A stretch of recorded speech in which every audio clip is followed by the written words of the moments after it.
been all right?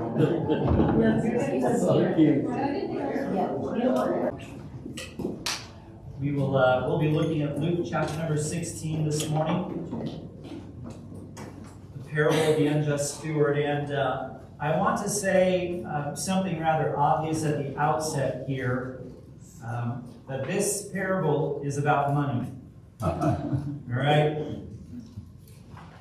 Whenever you preach the parables, it's tempting to find, sort of sidetracks to go down and explore, and some of them are very, very rich. Some parables are very simple. Some are longer narratives that afford a lot of, just ways of looking at things, and that's helpful. But it's always good to set a really good baseline when you're looking at the parables. The parables tend to have one main lesson, all right? Any metaphor or illustration, if stretched too far, begins to fall apart. And as preachers, we can really get imaginative and chase some different alleys when it comes to the parables. But it's good to have a strong center of gravity and know what the parable is supposed to be teaching you. Right? So at the outset, it's helpful to know that this parable is teaching us something about our use of money. All right, how we use money. And so I want to start with an illustration this morning. Does anybody have any cash? Everyone's like, no. That's funny. I was talking to a friend of mine. During the recession? During a recession. I was talking to a friend of mine. Here's and cash. Cash. I knew it would be somebody over the age of 40. Old people carry cash. Look at that. All right. I was talking to a friend of mine. He said I sent, and he's a fireman, and he said I sent two of the young guys in to get some food for the firehouse, and I handed them like a $20 bill, and I said, "This is money." And they said, "Do you have Venmo?" And he said, "It's money." I said, "What about PayPal?" He said, "It's money." All right. So anyway, yeah. So here's some money. Thank you. I appreciate that. So You can't keep it. anyway, it's been good seeing you all today. I want to start with I'll give this back. This is $2. I'm giving it back when it's over. She said that's why she only gave you. Yeah, she's been a Baptist all her life. So I want to start with like a really simple lesson this morning on finances in general. And if you say, "I get it, I already know that," well, bear with us and let those who find it helpful, let it be helpful too. But I want to start with just a real simple illustration. We did this in like a family devotion a while ago. So I'm gonna have Josh and Ella come up here and help me out for a minute. All right. So we don't need that. We'll do it. All right. So Josh and Ella, if you guys will stand here. Actually, Ella, you go on that side of the platform. Josh, you stand on this side of the platform. Okay. All right. Turn around and look at them. All right. Let them see your smiling face. All right. So Josh and Ella both made some money. They both made $20, all right? And so Josh went to the store, and he went to Five and Below, and he had a really good time, and he spent all of his $20, and so he doesn't have anything anymore. Not only that, but all the toys he bought at Five and Below are now broken. And Luella had $20, and she kept her $20, okay? And so Luella has $20. Did you see what she did with that? Raising them right there. All right. But Josh says, "Man, I don't have any money, but there's something I really, really want. All right, I really want $20. I need $20 to buy it, but I don't have any money. I spent all of my money." And so Josh says, "Ella, do you have any money?" And Ella, what do you have? Well, she happens to have $20. She has saved and he has spent. And now she has $20 in and he does it. And he says, "Ella, would you let me borrow your $20 and I can pay you back when I get my allowance and I'm going to make some money and I can pay you back." And Ella says, "This $20 sitting in my pocket sure feels nice, but it's not actually doing anything in there. It's just $20 that's sitting in my pocket."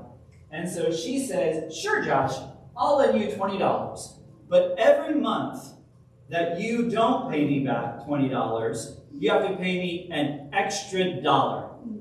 All right? And so Ella has the $20, and she gives it to Josh. Look at him. And then Josh runs off and spends his $20, but 3 months pass before he builds it back up. And so now Josh goes to pay Luella back, and what does he have to give her? The original 20 plus 3 extra dollars. They've got to give him the 22. Come on. No, you can't do it. All right. Now let's, all right. You guys go have a seat. Thank you. What is this $3 called? Interest. Interest. This $3 is called interest. Do you need interest on your $2? $20. 20, yeah. So we all understand the sort of basic point of that, but we forget sometimes, don't we, that to lend someone else money, they tend to not lend it to you for free. There's a reason they're lending it to you. She thinks as long as I don't need that $20, I might as well get something on it, and that's called, we call it interest. The biblical word for it going back to the Old Testament is the word usury. U-S-U-R-Y in the Old Testament. Now you say, well, preacher, why are you giving us this lesson on interest? There's nothing about interest in the parable. But there kind of is, if we look at the context of what's going on here. So in the Old Testament, God had told the children of Israel, right, the way the Old Testament worked, the old Jewish economy worked was, you got a piece of land that belonged to your family. And you worked the land, and the way to acquire more wealth was to work your land more or better or wiser. It was possible to work your land and acquire wealth. It was also possible to increase your land holding through inheritance and things of that nature. But every 50 years, even if you sold your land, every 50 years, the land went back to its original landowner. It was called the year of Jubilee, and everyone got their land back. And it was the way God made sure that in an agrarian society, every generation would be able to provide for itself through hard work. They would farm the land, they would raise cattle on the land, and that would provide their living. So every Jewish family was required to be workers, and to do that, if you got into trouble, you had some bad economics, you could sell yourself as a servant or as a slave. On the year of Jubilee, you went back. When you sold your land to somebody else, you calculated the cost of the land based on how many usable years it had until the year of Jubilee. Okay? So if there were 7 years into the year of Jubilee, then you would only pay 7 years worth of money for that land. Right? And so this was a way that God was trying to ensure that everyone in society had a means of providing for themselves via their own labor.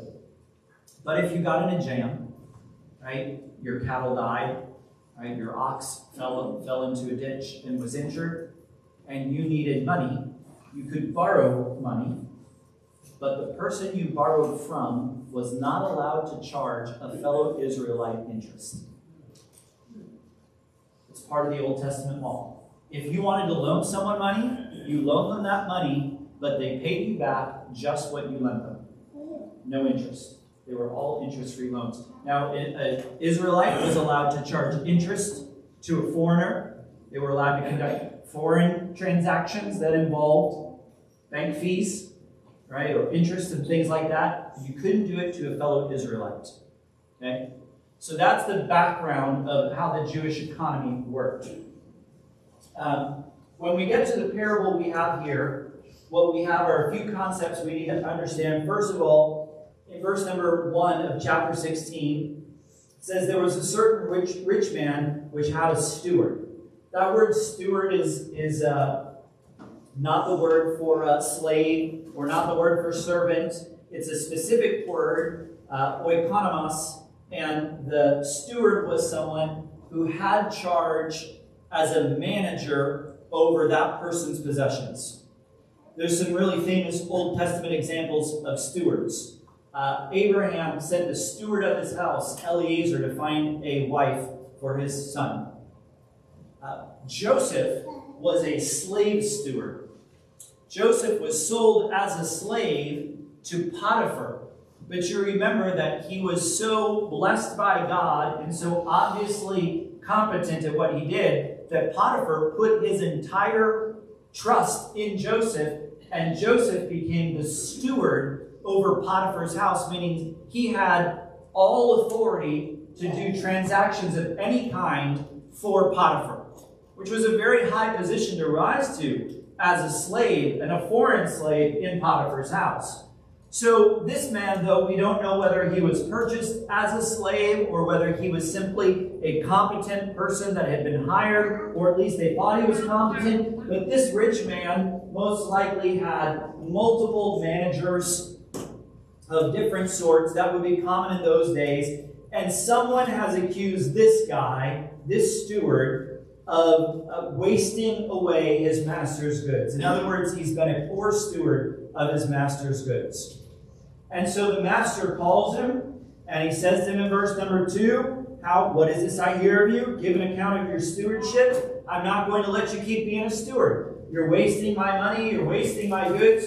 You can't be a steward any longer. And so now the guy has a real conundrum. Now, why he was given this time in between, it's probably because the accusation came, and the master is waiting for him to bring him all the books. All right, turn in your stuff. You quit your job, what do you have to do? You back your laptop. All right? And so he said, turn in all your books and stuff. And so the guy's going home thinking, all right, I already know I'm being fired. And the reason I'm being fired is because I've wasted away my master's goods. So what am I going to do? What's the plan here? And so the steward says, I don't have the strength to dig. What he meant by that is he is not physically able to go out and be a farm worker. Right? That's how he probably managed the farm workers. But he said, I've seen those guys. They work 12, 14-hour days, and they're going to go out there in the hot sun. I'm not built for that. All right? I've been behind a desk way too long to go start working with a shovel. Can't do that. And he said, I'm ashamed to beg. I'm not going to be on the side of the street corner with a tin cup. Like, I'm ashamed to beg. So what am I going to do? And he hatches his own plan. And so when he gets his books out and calls all his master's debtors, right, people who've purchased things from his master. And he says, well, how much, says the first guy, how much do you owe? How much do you owe? And how much do you owe? So the first guy says, well, I owe 100 measures of oil. And this would have been olive oil. Okay? And the guy says, could you quickly write out 50? So you owe 100, but the steward says, write out a bill for 50, right? And I'll mark you as paid off. And the next guy comes and he says, how much do you owe? And he says, I owe for 100 measures a week. And he says, well, write me a check. Write me a check for 80, and I'll do it as paid off. And the steward's plan is, when I get fired, these guys are going to be so happy with me for giving them a discount on their bill that they're going to let me come take turns living in their house so that I can become a part of their household. All right? Now you say, well, hang on a second, preacher. If he does that, isn't the guy going to get thrown in jail for, like basically stealing from his master? Well, here's the way it worked. I've studied this. I think this is accurate. Here's the way it worked. You weren't allowed to charge usury, right? You weren't allowed to charge interest to your fellow Jews. Well, what you could do is double the cost of your oil. Because the risk of holding oil for someone, right? It's pretty hard to hold oil for people, right? I mean, there's, a chance of it spoiling and all of that stuff, so you were taking a risk. So what they would do is they would inflate the cost beyond market value, and they would say that's sort of insurance against it spoiling, and it was a way they shoved their interest into the loan. Sure, you can take the oil now, and you can pay me later, or you can even buy it from me now, and I'll hold it for you. All right? But when you pay me, it's going to cost you 100 instead of 50, double the market value. Wheat wouldn't spoil as easier to store, still going to have a 20% markup on it. So it was a way that the owner of the goods was able to pass along bank fees, let's call them, and escape the injunction against charging interest. The shrewd steward knows this, and he says, well, it's market value, right? It's market value. I can't get in trouble for selling it below market value. That's what the oil's worth. And so he does that, and the master comes to him, and now if you're the master, right, you've just seen all that money, all that pork you've been shoving into your business, right? Evaporate. What do you think your response would be? This guy has cost you half of your markup on olive oil. He's cost you 20% of your markup on wheat. We don't know what the rest is. Jesus just gave a couple common examples. This guy's cost you money, and we think, man, this rich guy is going to come to this guy, and he's going to beat him. He's going to have him thrown in jail. He's going to, just absolutely be irate with him. And instead, in verse number 8, it says, and the Lord commended the unjust steward. Commended him. Now, why did he commend him? Well, not because he made him more money. He commended him for his wisdom or his shrewdness, for being shrewd. Because you've heard the expression, there's a reason that guy's rich. Yeah. Rich people a lot of times know how to stay rich, don't they? Right? They don't like to lose. They're shrewd. The rich guy sees some shrewdness in this guy. Knowing what's coming down the road, he's prepared a place, he's prepared a soft landing for himself when this whole thing breaks down and falls apart. And so the Lord, a shrewd man who has acquired wealth, sees this guy, and he commends him not for being righteous, not for being just, not for being repentant, not for making lots of profit, but for being shrewd. So this is a parable about being wise in how you use your money. That's what this parable is about. It's not a parable about how to be a shrewd manager and be pleasing to God. Right? That's not what it's about. It's about how to be shrewd when it comes to your use of funds, your use of finances. And so,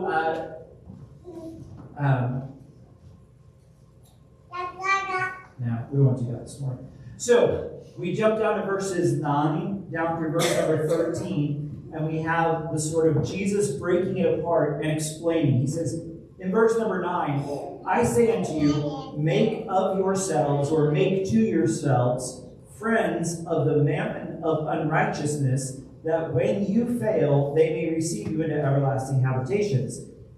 And then in verse 10 he says, he that is faithful in that which is least is faithful also in much.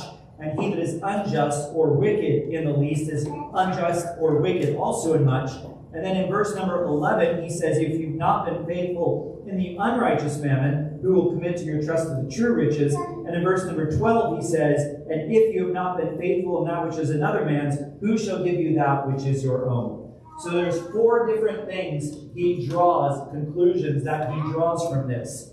And there's some words in here that are a little bit hard to understand, so let's think about them. Mammon is a word that describes money.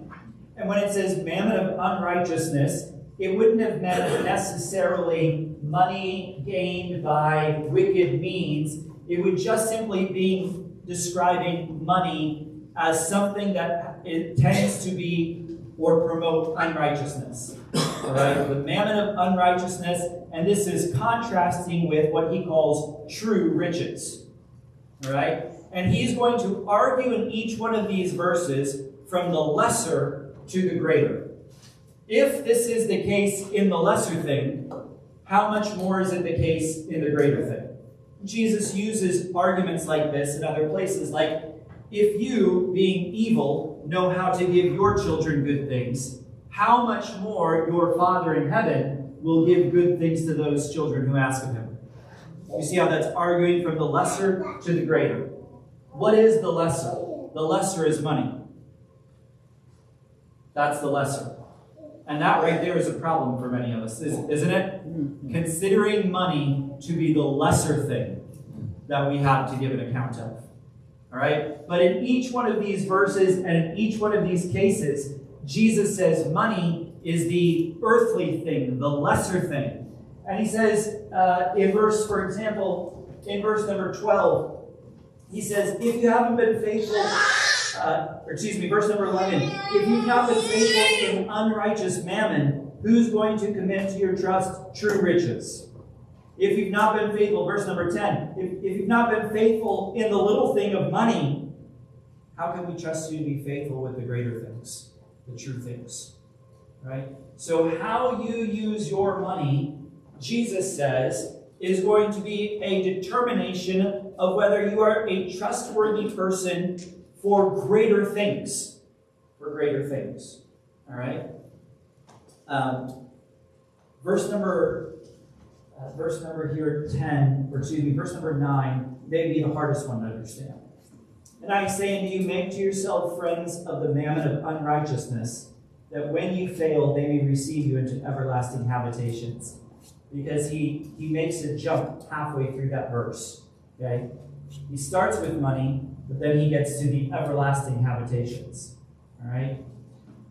The master commends the steward because he was shrewd enough to know that his current situation was going to end, and he needed to provide for himself in the coming scenario of his life when he would be unemployed. All right? Now, isn't that a hard lesson for all of us to learn? Right? How many of you would go back to your younger self and say, hey, you should really save some money. You should prepare for the day when times are lean and you are old and don't want to work anymore. And you should have enough wisdom. I know I would go back to my younger self and say, you bought a lot of stuff that didn't last and you didn't need. It was five and below trinket kind of stuff that didn't serve you any good, and you would have been wiser to stay out of debt and all this different stuff and prepared for yourself for a day when you would have 4 children who keep growing and need shoes and clothes and food. You'd be wiser to prepare for that day. Amen? Amen. But Jesus stretches it beyond that. He says, you're not preparing for retirement. He said, you need to prepare for yourself when you enter everlasting habitations. Jesus is saying, you can use unrighteous mammon now to prepare a time where you will make friendships in everlasting habitations. Think about that for a second. I mean, it's much wiser, right, to stay out of debt and save some money and invest in good things. And so when you're older, you have the funds to support yourself and you don't want to work anymore. We could say that's wise, right? But isn't it even wiser to stretch those funds out to where they don't end when you die, but when they last beyond into everlasting habitations? Jesus is arguing from the lesser to the greater, saying, look, the children of this world, wicked people, are shrewd enough to say, hey, I need to use what I have now to prepare for when my circumstances have changed. Right? There are plenty of people right now who are investing in their 401k. There are plenty of people right now who are preparing for their retirement. There are plenty of people right now who are denying themselves pleasures this moment and things right now, and it's only so that they can have more later. And even that's shrewder and wiser than the Christian who refuses to use unrighteous mammon in this life for everlasting purposes. He says the children of this world are wiser in their generation, in what they know, in the world that they inhabit. They're shrewder than the children of light, who don't understand that all of this is going to come to an end one day. And you're going to be in eternity. And what you experience in eternity is going to be partially based on what you did in this life, including what you did with your money. So that's a pretty heavy load, isn't it? Jesus doesn't just end it. I mean, he keeps going. He's like the preacher who's like last 45 minutes, is all application, stepping on your toes. Hey, if God can't trust you with unrighteous mammon, how can you be trusted with the true things, true riches that matter? If you're not faithful in these things that are so minor and passing away, how can you be entrusted with greater things? He keeps going. He says, lost people are smarter than you. They at least know that it's not going to be like this forever. The circumstances are going to change. And you'll have had a chance to do something with everlasting significance with your unrighteous mammon, and you wasted that time. I mean, who are the friends you meet? Who are the friends you make to yourselves with everlasting habitations? I mean, I think it's kind of clear, isn't it? They're the people who are in eternity with you, right? And they're with you, and you've made friends with them because somehow in this life you invested in their eternity. Whether that was giving to a missionary who took the gospel to them and they got saved, whether it was an act of kindness in this life, an act of charity and love that opened their heart to the gospel, some way, shape, or form, how you spent your money in this life affected that person such that they are in eternity with you. Amen. Right? I think that's a pretty clear line that Jesus is drawing here. And so he's encouraging us. He says, don't neglect the time that you have now. You need to understand it's a time right now for you to invest in everlasting riches, everlasting habitations. I remember one preacher gave this testimony. I thought it was a wonderful testimony and a wonderful way of looking at life. He said when he was in Bible college, he went home for the summer. He intended on going into ministry, so he went home over the summer, and I think he went and worked at his home church, kind of intern or whatever, just served there. But while he was there, he happened to get a job at a car dealership where he made pretty good money. And he said at the time, Bible college was supported pretty much by the churches, and so it didn't cost very much to go there.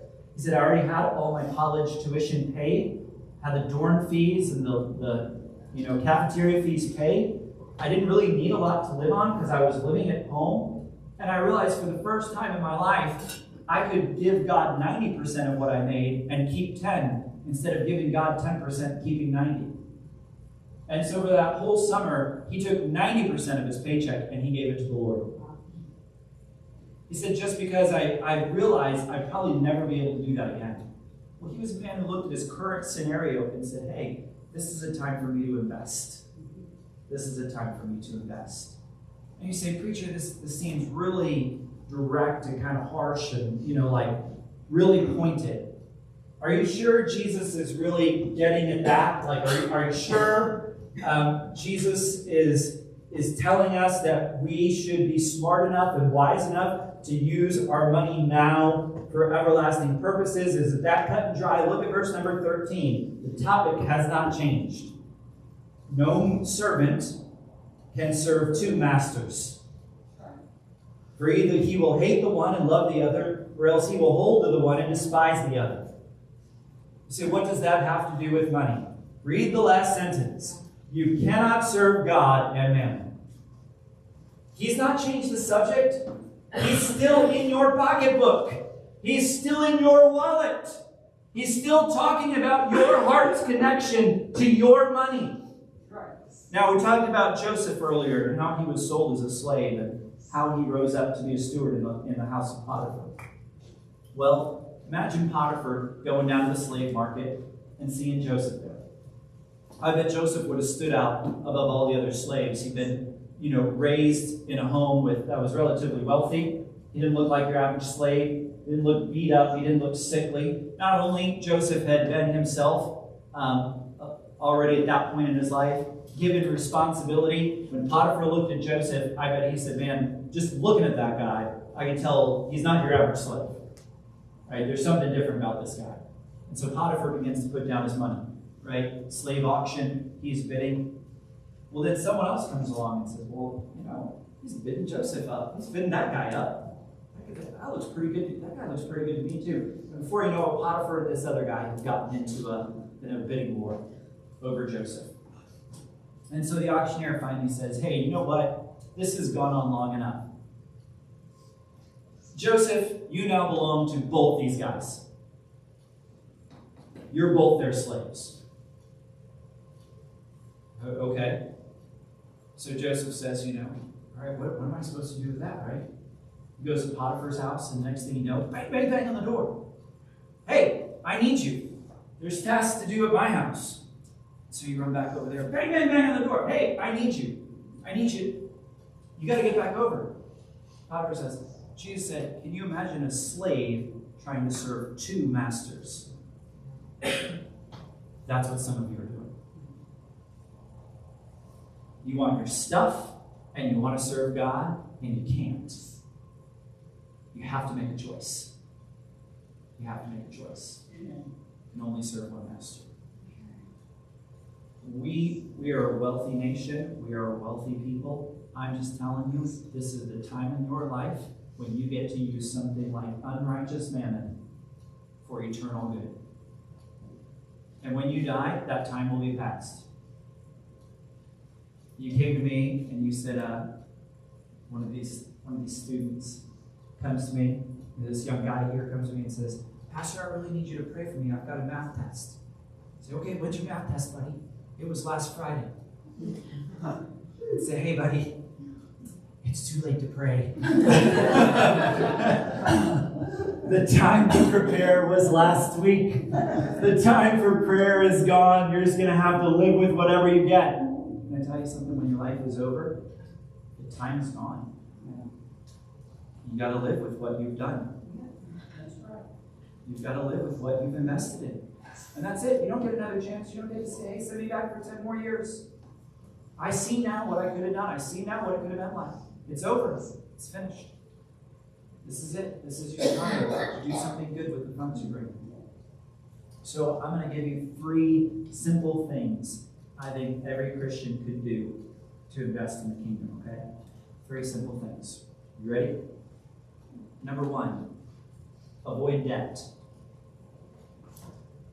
Avoid debt. If at all possible, don't go into debt. You say, preacher, that's a weird thing to start with. Why avoid debt? You know the number 1 reason why Christians don't give? Because they're paying off those bills that come in the mail. Avoid debt. All that money that's going for the thing you bought. Now, by the way, folks, we could have long discussions about this, okay? But you know the debt I'm talking about, right? Right? Furniture that's going to be broke down before you have it paid off. Vehicles that are going to be repaired before they're paid off. Right? Dumb debt because you want something and you're not willing to wait and save up for it.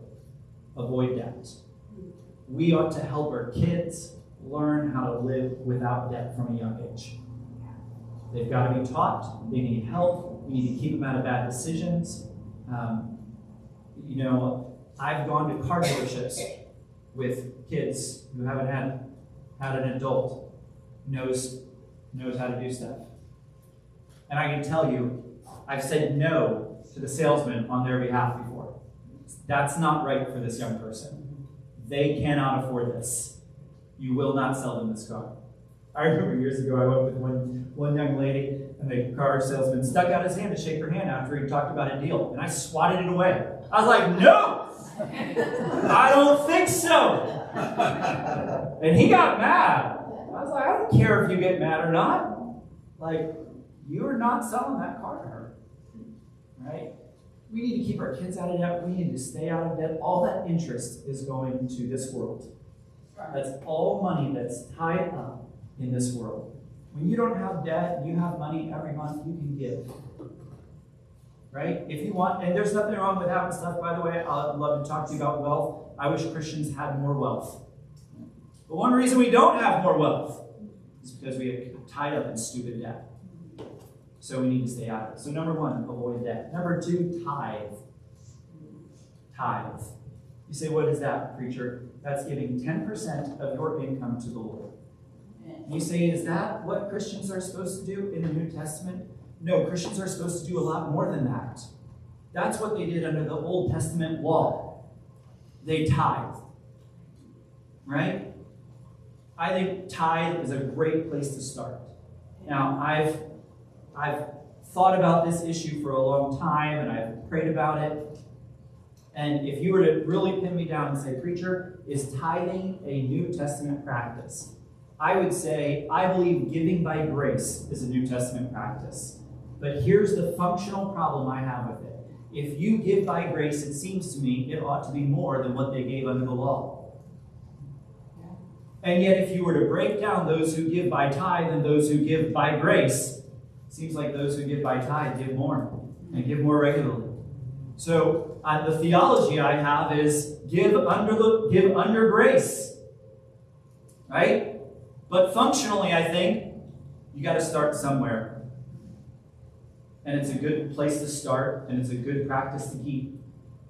Amen. Amen. It's not going to get you into heaven.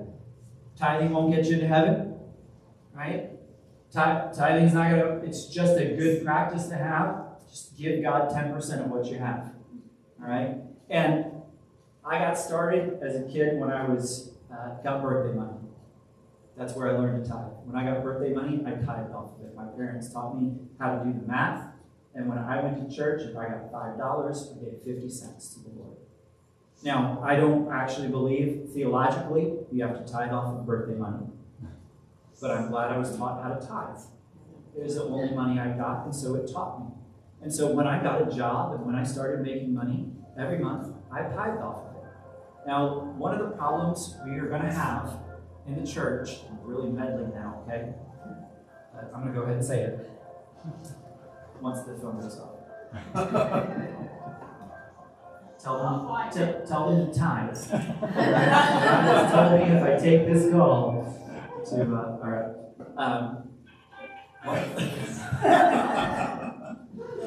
One of the problems that we're going to have in the church in 20 years is that we are not raising people who have the disciplines to continue to maintain church ministries. Yeah.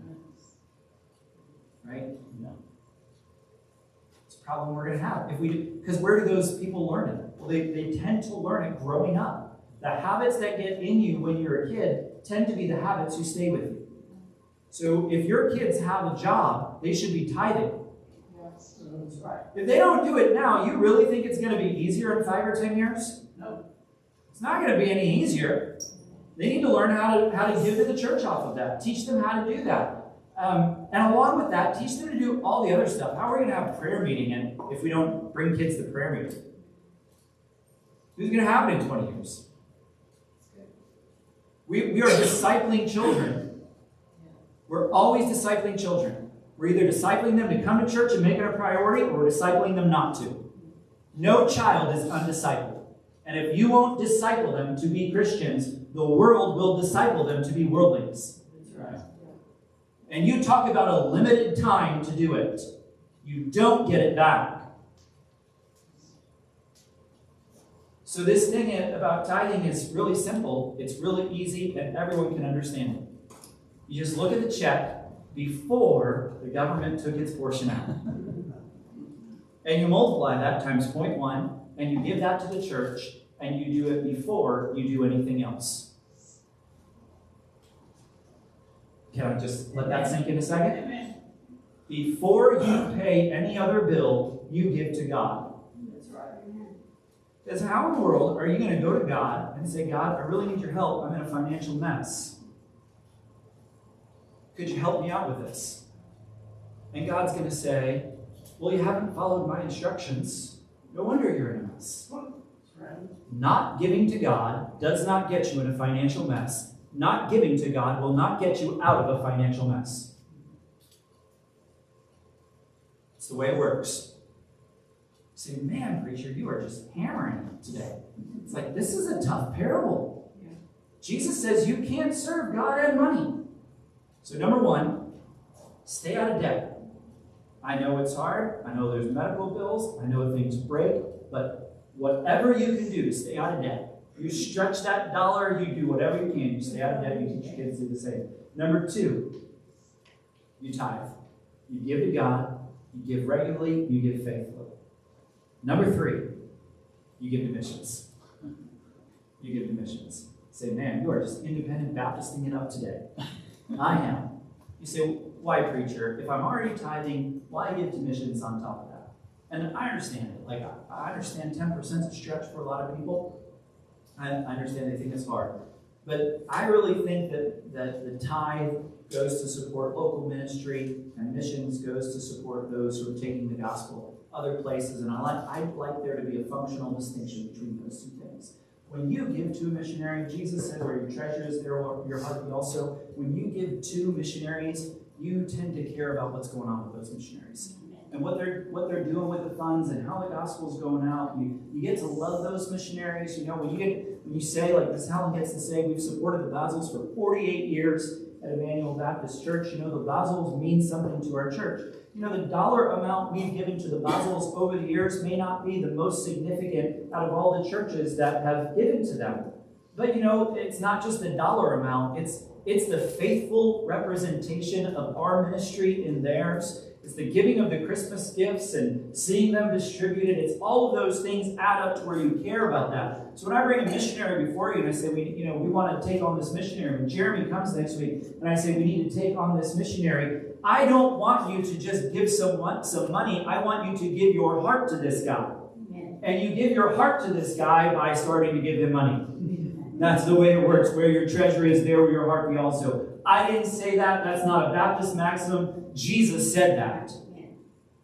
Your heart goes where your money goes. So you invest it in these people.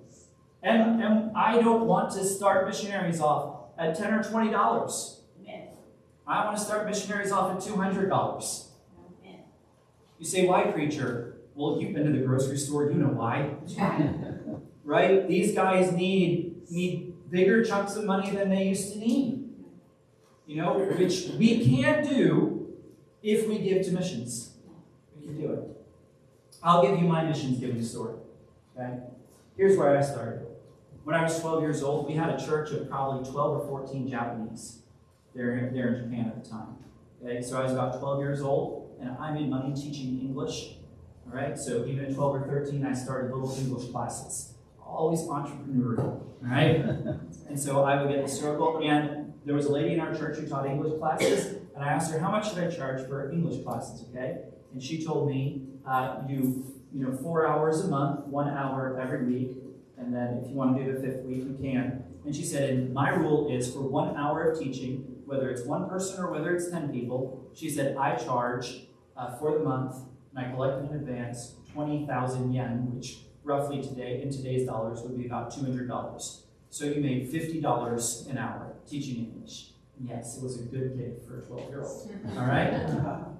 So we had a church of about 12 to 14 people probably at the time there in Japan. And we supported, how many missionaries do you think we supported? That would have been like in the 90s. Yeah, 4 of them. About 4 missionaries, okay? And at the time, we tried to support every missionary with at least 5,000 yen, so let's call that $50. And so I realized, you know what?